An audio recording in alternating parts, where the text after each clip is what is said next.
Hello everyone, Atasi রান্নাঘরে সকলকে স্বাগত। আজকে চলে এসেছি আরেকটি নতুন রেসিপি নিয়ে। চলুন দেখে নিই।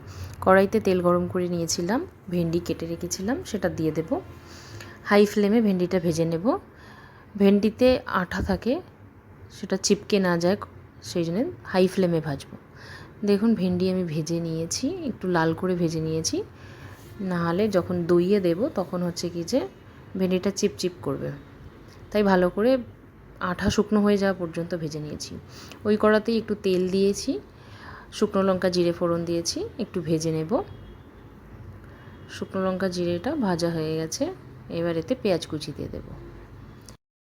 পেঁয়াজটা দিয়ে দিয়েছি, ভালো করে মিক্স করে নেব তেলে। পেঁয়াজটা আমি ছোট করে কেটে রেখেছিলাম, আপনারা চাইলে আপনাদের মতো কাটতে পারেন, কিন্তু ছোট করে কেটে নিলে পেঁয়াজটা ভালো মিক্স হয়ে যায়, পরে আর পেঁয়াজটা গোটা গোটা দেখা যায় না, তাই ছোট করে কেটে নিয়েছি। দেখুন পেঁয়াজ ভেজে নিয়েছি, আর অন্যদিকে আমি একটা পেস্ট বানিয়ে রেখেছি, টমেটো, আদা রসুনের আর জিরে দিয়ে পেস্ট বানিয়ে রেখেছি। সেই পেস্টটা দিয়ে ভালো করে মিক্স করে নেব। দেখুন মিক্স করে নিচ্ছি। এদিকে আর একটা পেস্ট বানিয়ে নিচ্ছি মশলার। দেখুন দইয়ে লবণ, হলুদ গুঁড়ো, লঙ্কা গুঁড়ো আর ধনে গুঁড়ো দিয়ে ভালো করে মিক্স করে নিচ্ছি। ভালো করে মিক্স করে নেব ওটা নিয়ে। দেখুন এইদিকে ভাজা হয়ে গেছে টমেটো, আদা রসুন পেঁয়াজের সাথে, তেল ছেড়ে দিয়েছে। এতে ওই পেস্টটা দিয়ে দেব।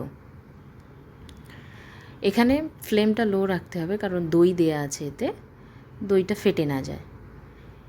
দেখুন ভালো করে লো ফ্লেমে মিক্স করে নেব, তারপরে ফ্লেমটা হাই দেব। দেখুন আমি ভালো করে মিক্স করে নিয়েছি, এবার ফ্লেমটা আমি হাই করব। দেখুন হাই করে ভেজে নিয়েছি, তেল ছেড়ে দিয়েছে। এবার এতে আমি ভেন্ডি দিয়ে দেব, ভেজে রাখা ভেন্ডি দিয়ে ভালো করে মিক্স করে নেব। মিক্স হয়ে গেছে দেখুন। এবার আমি একটু জল দেব এতে, যাতে যে মশলাটা আছে ভেন্ডির সাথে ভালো করে মিক্স হয়ে যায়। সামান্য জল দিয়েছি, জল দিয়ে 5 মিনিট কষিয়ে নেব। ভালো করে মিক্স করে নিয়েছি দেখুন। এবার ঢাকনা দিয়ে দেব, ঢাকনাটা দিয়ে 5 মিনিট হতে দেব। 5 মিনিট হয়ে গেছে, দেখুন মশলা থেকে তেল ছেড়ে দিয়েছে। দেখুন ভালো করে মিক্স করে নিচ্ছি।